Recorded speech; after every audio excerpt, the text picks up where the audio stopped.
Danny Burstein. This is his 7th Tony Award nomination, this time for playing the nightclub host in Moulin Rouge, the musical.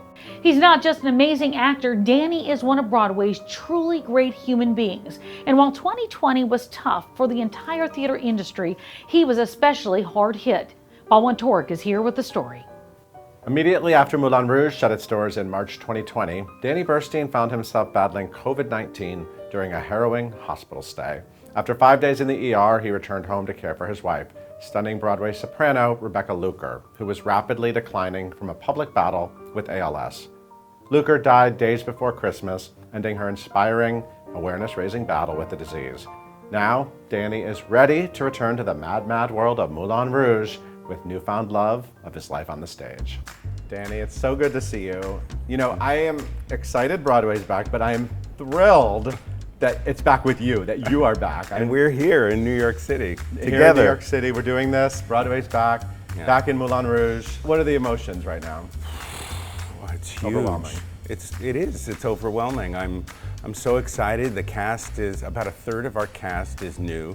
And so they're bringing this great energy to the company, and we're all incredibly excited. I just want to feel the audience there with us. And we want to play.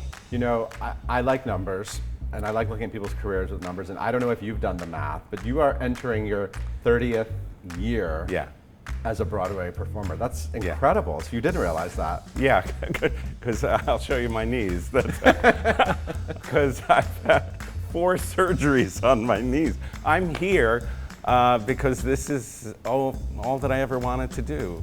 I'm very lucky, and I know how lucky I am. I never cared about being famous. I never cared about any of that stuff. I just wanted to do good work and have the respect of my peers, but also to have a varied kind of career.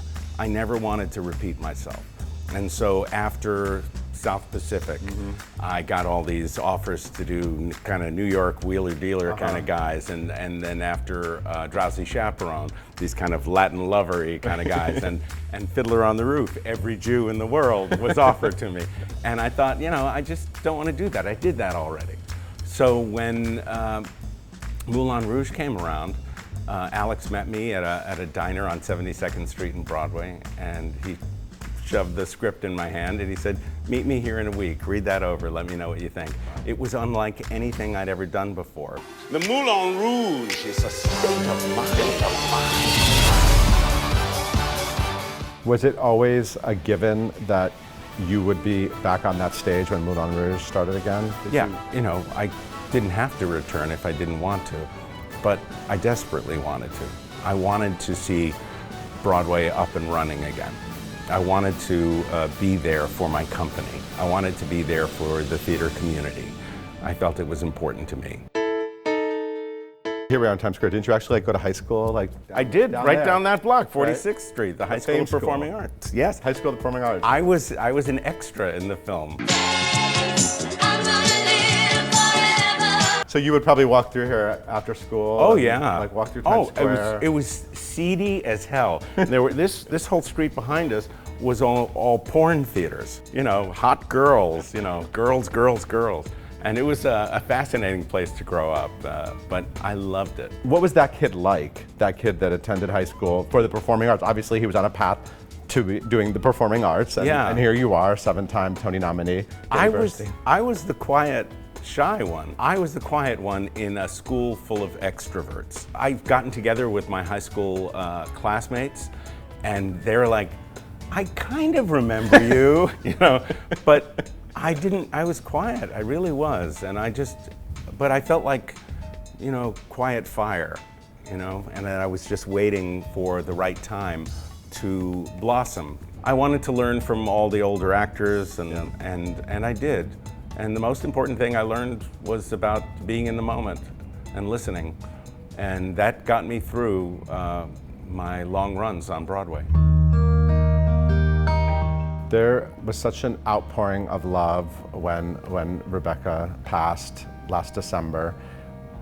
What was it like navigating that? I mean, you know, you're a good guy, but you've said it, you were married to an angel.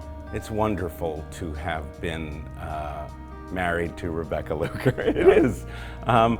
And the thing that's gotten me through is that gratitude, Yeah. that love. And now people come to me and they don't know what to say and they just give me a hug. It's very funny. You wind up taking care of them in a way in those moments. Yeah. But it's beautiful because it all comes from a place of love. They sent notes, they sent flowers, they sent dinner one night, and that kind of thing. And they showed up. And that kind of thing is very, very meaningful. It was meaningful to her, of course, and meaningful to me, and it keeps me going. By my count, you went to 8 Tony Award ceremonies with Becca, where one of you was a nominee.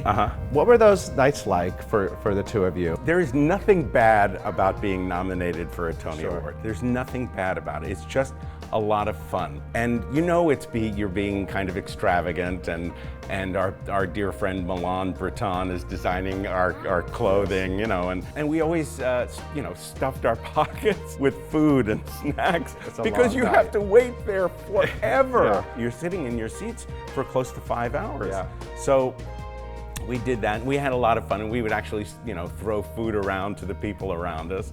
It was always a great time, and always, wonderful to have her on my arm or me on her arm. We just had a blast every single time. And this year, my son Alex is coming with me. We've had this conversation many times over the years, because I assumed you would have a mantle full of Tonys by now, but you have been nominated 7. This is your 7th. Yeah. That's a big number. It is a big number. There's only one person with one more, because people keep telling me. Yes. Jason Robards. He has 8. People keep reminding you of this. I know. Susan Lucci. I've heard it all. Stop. I've heard it all. Does it change meaning for you? You know what I mean? I mean, I'm sure the first time it was just like electrifying. Yeah. No, you know what? It's just this lovely pat on the back from the community, letting you know that you're continuing to do work that is respected, and that you're loved, and that means a lot. That means a lot. Yeah, because that kid on 46th Street, in a weird way, got all that he ever wanted.